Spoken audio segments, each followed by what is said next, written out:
जय हिंद। जय जय कांग्रेस दोस्तों।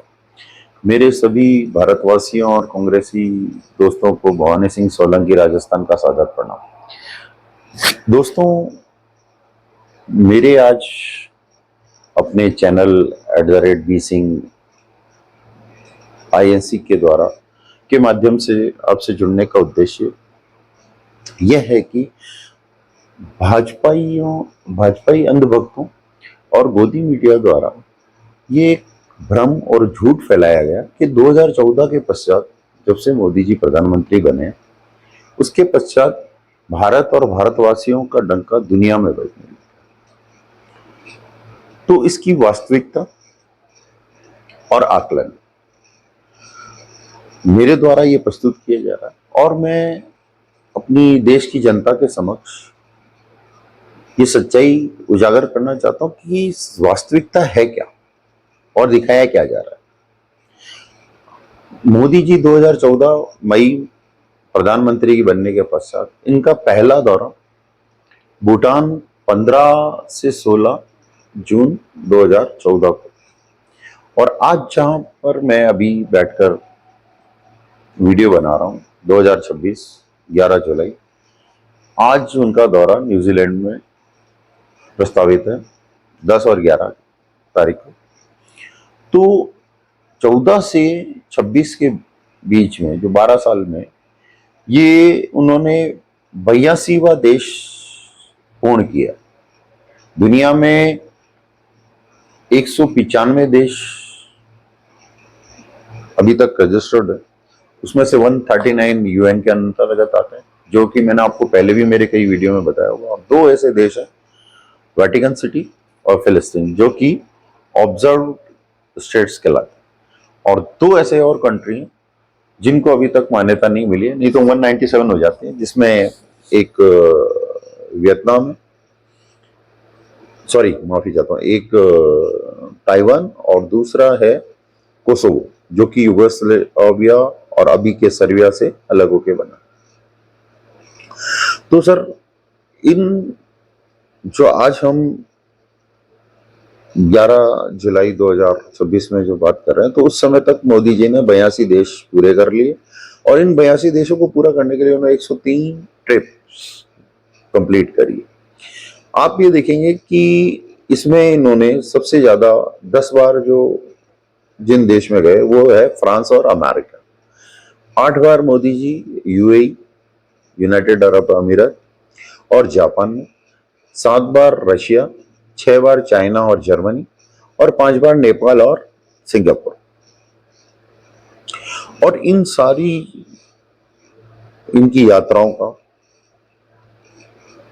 इस देश को क्या फायदा हुआ वो आज तक किसी को पता नहीं। पहले जब हमारे देश के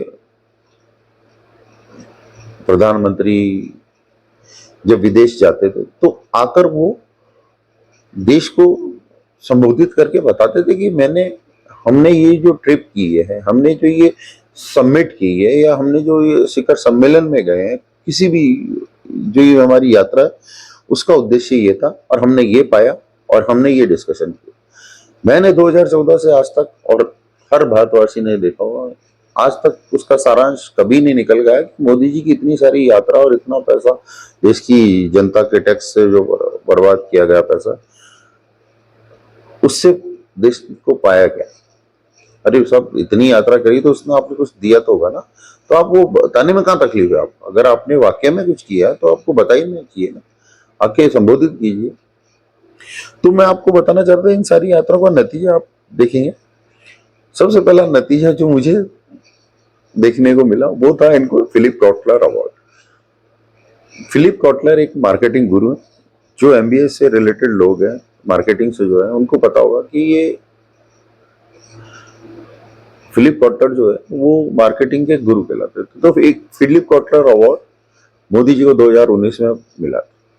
वो अवार्ड भूतो न भविष्य थे, ना उससे पहले कभी किसी को मिला था, और आज 2026 में हमें 7वां साल है, ये अवार्ड आज तक किसी और को मिला नहीं है, और मैं आशा करता हूं कि भविष्य में कभी किसी को मिलेगा भी नहीं। आप इनका दूसरा अवार्ड देखिए, medal of Knesset. Knesset Israel की संसद को कहा जाता है।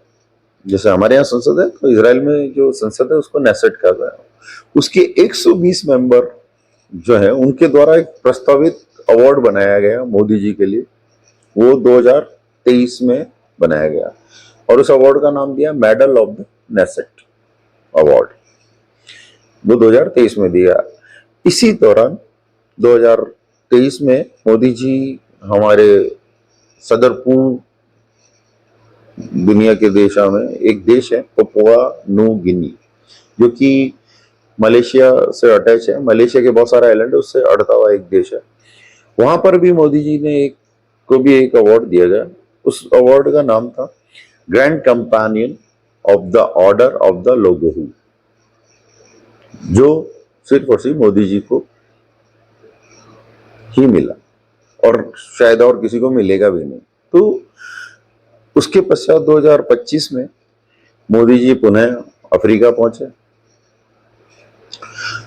वहां पे उनको फिर एक अवार्ड से नवाजा गया, officer of the order of the star of घाना।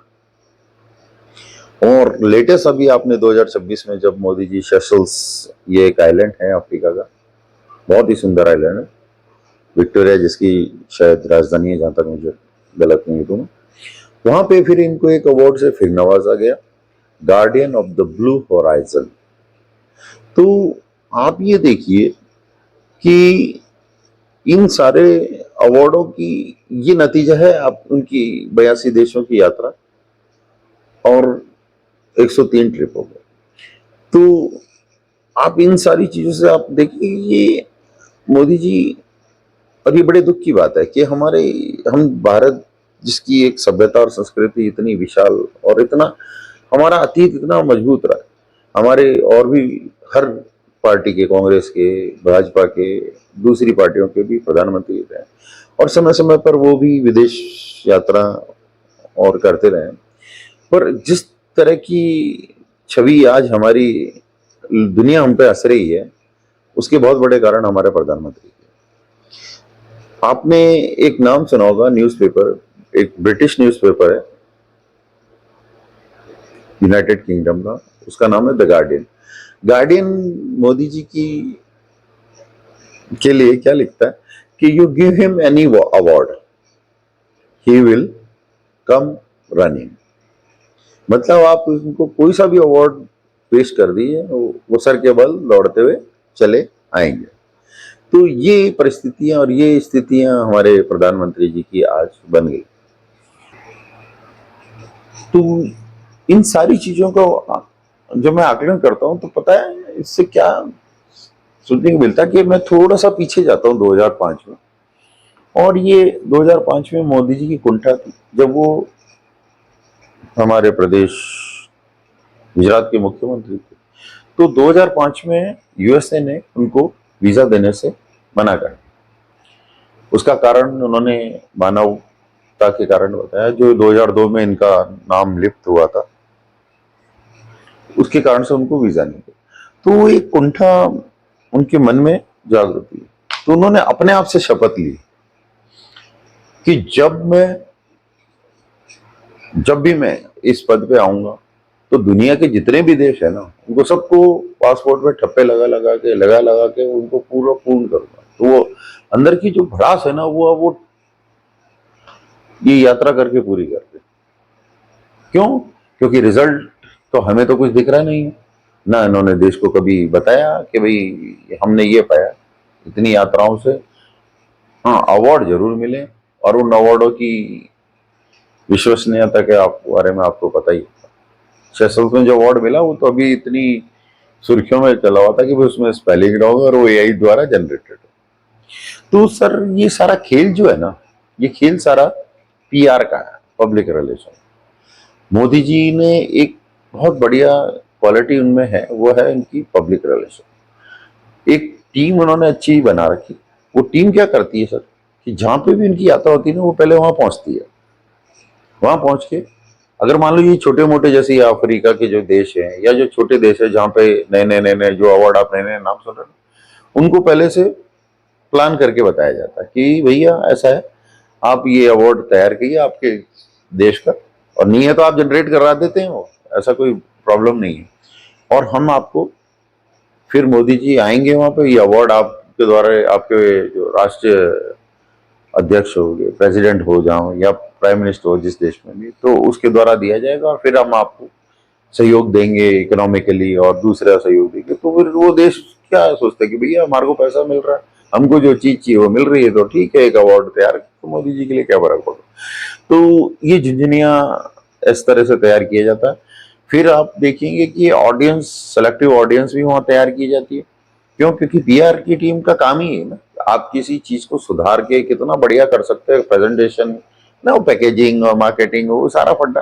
तो ये सरकार नहीं, मार्केटिंग और पैकेजिंग का क्या दौर चल रहा है। तो फिर वो ऑडियंस को तैयार किया जाता है।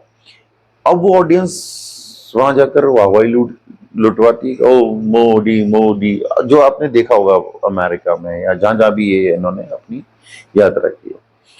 और इसके पीछे की जो सच्चाई है ना, उसको बहुत आसानी से छुपा दिया जाता है, जहां पे उनका विरोध होता है वो विरोध कभी दिखाई नहीं जाते, है ना। वो उसमें फिर सारा सारा सहयोग किसका था? हमारी गोदी मीडिया का। और गोदी मीडिया का काम क्या होता है? वहां से निकल के कट टू जब हिंदुस्तान में आ जाते हैं, तो वो गोदी मीडिया उसको बढ़िया तरह का परोसती, और वो प्रेजेंट करती है हमारी देश की जनता को। जनता को क्या लगता है? डंका बज गया। क्यों? क्योंकि मोदी जी, देखो विदेश में लोग भागे जा रहे हैं। अरे भैया, विदेश में जो गो बैक मोदी कर रहे हैं या जो उनकी खिलाफत कर रहे हैं, तो वो दिखा रहे हैं, वो मीडिया नहीं दिखा रहा। क्यों? क्योंकि मीडिया का स्तर तो आपने अभी लेटेस्ट देखा होगा, 153 इंडेक्स में हम आ गए हैं, हमारी होनहार मीडिया। तो ये क्या है? एक फेक प्रोपोगंडा तैयार किया जाता है और उसको परोसा जाता है। आप ये देखिए, हमारे प्रधान, ये निहायत पहले प्रधानमंत्री ऐसे जिसने 2014 से 2026 के बीच में आज तक एक भी पीसी नहीं किया, प्रेस कॉन्फ्रेंस एक भी, निष्पक्ष पत्रकारों के बीच में। हाँ, आम कैसे चूस के खाया जाता है या काट के खाया जाता है, वो जरूर हमने, हमारे देश ने सुना। उसके अलावा जो निष्पक्ष पत्रकार है, उनके द्वारा एक भी पीसी प्रधानमंत्री ने नहीं की।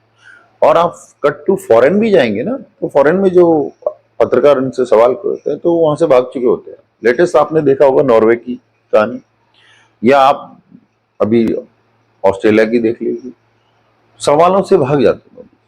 भागने की इनकी शुरू से आदत है, और वो आदत अभी तक जा नहीं रही। कल परसों आपने देखा होगा, जब मोदी जी इंडोनेशिया में थे, तो वहां के राष्ट्रपति प्रबोवो सुबियांतो, वो अपनी लोगों को संबोधित कर रहे थे, और संबोधन के सब समय वो अंग्रेजी में बोल रहे थे। तो अंग्रेजी में बोलते हो, आपने नोट किया होगा, उन्होंने बोला प्राइम मिनिस्टर, तो उनको लगा मोदी जी को कि मेरे बारे में बोल रहे हैं, जबकि उनके बोलने का संदर्भ क्या था? वो नेहरू जी के बारे में बोल रहे थे, कि सबसे पहला जो नेहरू जी का जो इस रिलेशन में, इंडो एशिया इंडिया रिलेशन में जो सहयोग था, जो योगदान था, वो कभी भुलाया नहीं जा सकता। तो मोदी जी को बड़ा, उनकी भंगिमा एकदम चेंज हो गई। आप ये देखिए कि मोदी जी जब भी विदेश जाते हैं, तो उनके दो चीजें पीछा नहीं छोड़ती, एक महात्मा गांधी, एक नेहरू। मैंने आपको पूर्व में भी बताया था कि महात्मा गांधी दुनिया के 195 देशों में से 70-80 देशों में उनके नाम की स्ट्रीट्स, उनके नाम की किताबें और उनके नाम की, उनकी मूर्ति मिल जाएगी। तो मोदी जी कहां कहां से भागोगे? तो इनकी विडंबना है कि उनके आगे उनको नतमस्तक होना। अब ये खेल नेहरू जी के साथ वाला भी हो गया। क्यों? क्योंकि उन लोगों ने, जो पूर्व में हमारे जितने भी प्रधानमंत्री रहे, मैं ये सिर्फ कांग्रेस की ही बात नहीं कर रहा हूँ, दूसरे भी प्रधानमंत्री, उन्होंने अपने अपने लेवल पे जैसा भी अच्छा काम हो सकता था, परंतु हमारे देश के नाम को बढ़ाया। पर आज परिस्थितियां बिल्कुल अलग है, हम एक हंसी के पात्र बन के रहे, और ये बड़े दुख की बात है।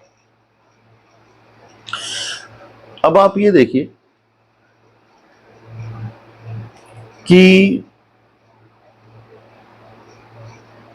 2026 में अभी कुछ टाइम पहले ही G7 समिट में मोदी जी फ्रांस गए थे। वहां पे इनके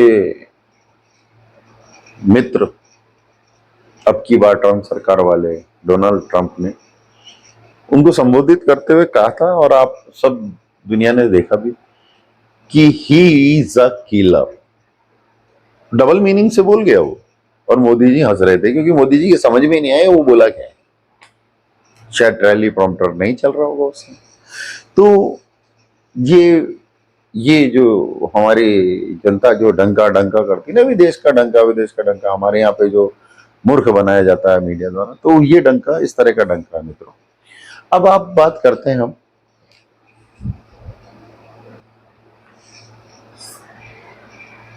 बात करते हैं उसी से संदर्भ में।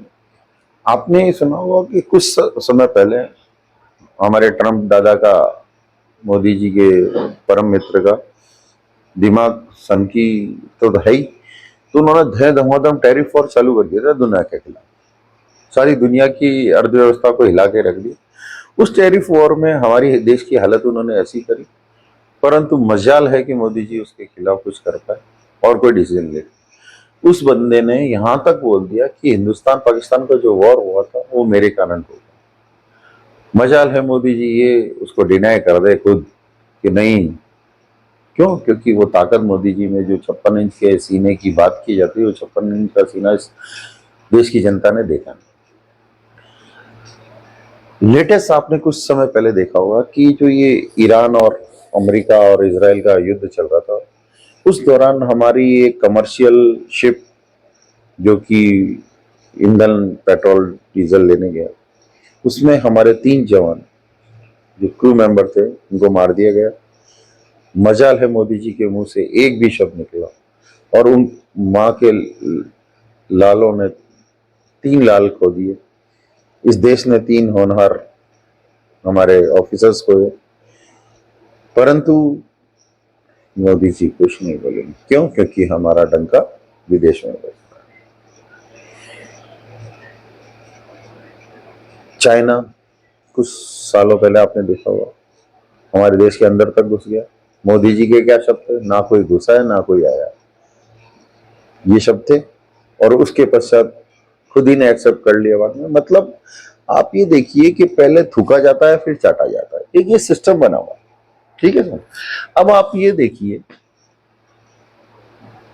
जितने भी हमारे हिंदुस्तानी एक्सपेक्टेड्स है, इंडियन एक्सपेक्टेड्स जो अप्रवासी भारतीय हैं, जो कनाडा, अमेरिका, ऑस्ट्रेलिया रहने और वहां पे अपने देश छोड़कर परिस्थितियों के कारण, घर को चलाने के कारण आ रहे, उनकी सिचुएशन आप रियलिटी देखेंगे तो बहुत कुछ अलग है। उनको किस तरह से ट्रीट किया जाता है वहां की जनता द्वारा ना, जैसे जैसे आज से अंग्रेज 75 80 100 साल पहले या 200 साल जो राज किया था, उस समय हमारे को ट्रीट करते थे, उस तरह से हमारे को ट्रीट किया जाता। हर जगह हमारे हिंदुस्तानी को अपोज किया जाता, जबकि हिंदुस्तानी वो लोग थे जिनको ले लेके अंग्रेज या कहाँ तक पहुंच गए, कैरेबियन पूरे आइलैंड्स हिंदुस्तानियों से बने हैं।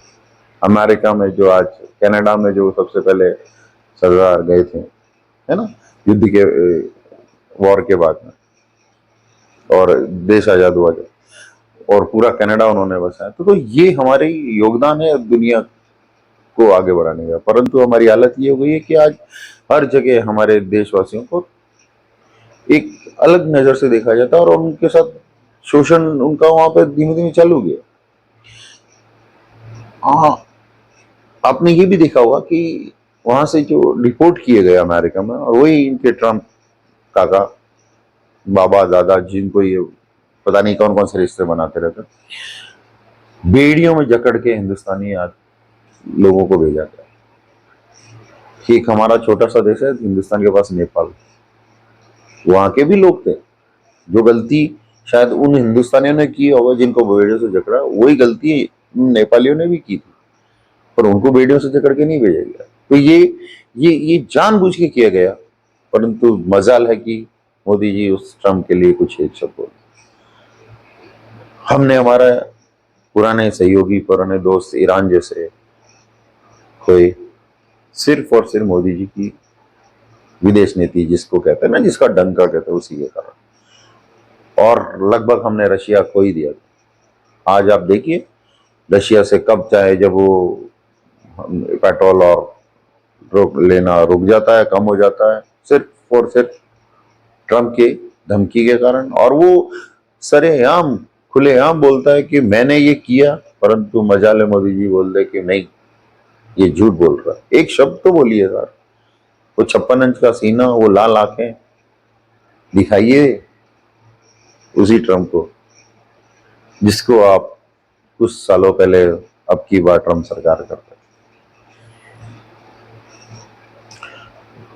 अब आप बात करते हैं जिसकी डंका डंका की बात कर रहे हैं, उसका एक बहुत बड़ा पहलू होता है। जब आप विदेश जाते हैं ना, तो किसी भी देशवासी, कोई से भी देश का हो, उसका सबसे बड़ा डॉक्यूमेंट होता है पासपोर्ट।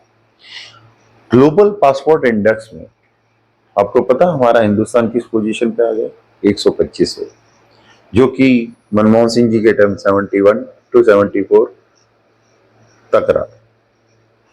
उसी पासपोर्ट का एक और इंडेक्स स्टैंडर्ड है हेनले, उसके अनुसार हम 80, जो कि हम 2014 से पहले 73 पे। आपको पता है ग्लोबल पासपोर्ट इंडेक्स में दुनिया में सबसे पहले नंबर पे देश आता है, वो है स्वीडन, फिर स्विट्जरलैंड, फिर है फिनलैंड। इसी तरह से हेनली पासपोर्ट इंडेक्स के अनुसार सबसे पहला, सबसे मजबूत पासपोर्ट सिंगापुर का, जिसमें 192 देशों में वीजा, बिना वीजा के वो जा सकते। उसके पश्चात नंबर आता है जापान और साउथ कोरिया और यूएई, जिसमें लगभग 187 188 देशों में, जो मैंने आपको बताया तो 195 देशों में से, उनमें से उनको वीजा की जरूरत नहीं होती। ये पासपोर्ट की ताकत, उनकी ताकत। और छोटे छोटे देश हैं ये, हमारे बहुत सारे तो हमारे बाद आजाद हुए थे। अब आप बात कर लेते हैं सर, सबसे बड़ा मापदंड क्या होता है किसी भी डंके का? वो होती है करेंसी। मैं जब फॉरेन में था 2014-15 में, तब डॉलर की कीमत, मैं तो एक एग्जांपल ले रहा हूँ, 55 लास्ट छोड़ के आया था मैं, और आज 95 92। छोड़िए हम बड़ी करेंसी को, मजबूत करेंसियों को, एशिया की करेंसी ले लेते हैं, और अपन एशिया के वो करेंसी लेंगे जो बिल्कुल हमारे जो गरीब देश या अंडर डेवलपमेंट कंट्री है, क्योंकि मैं यूएई, कतर या गल्फ कंट्री की बात नहीं करूंगा, क्योंकि उनकी करेंसी को तो आपको सबको पता ही है कहाँ कहाँ 280 230 पहुंच गई है। एक उनका जो दिनार होता है कुवैती, तो 280-90 हो गया। हम एशिया के गरीब देशों की बात करते हैं, आप वियतनाम ले लीजिए। वियतनाम की करेंसी है डोंग। आपको पता है वियतनाम, हमारा 1 रुपया वहां पे पहले 300 से 325 रुपया हमको मिलता था, बहुत हमारा मजबूत था। और आज की पोजीशन क्या हो गई है? वो 300 325 जो 300 315 जो डोंग मिलता था ना 1 रुपए में, वो 270-90 पे आ गया।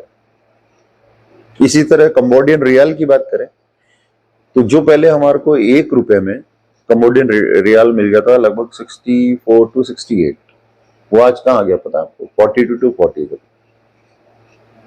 मजेदार चीज देखिए, अफगानिस्तान, जहां पे तालिबान का राज है, उस देश की हालत आप दुनिया को सबको पता है।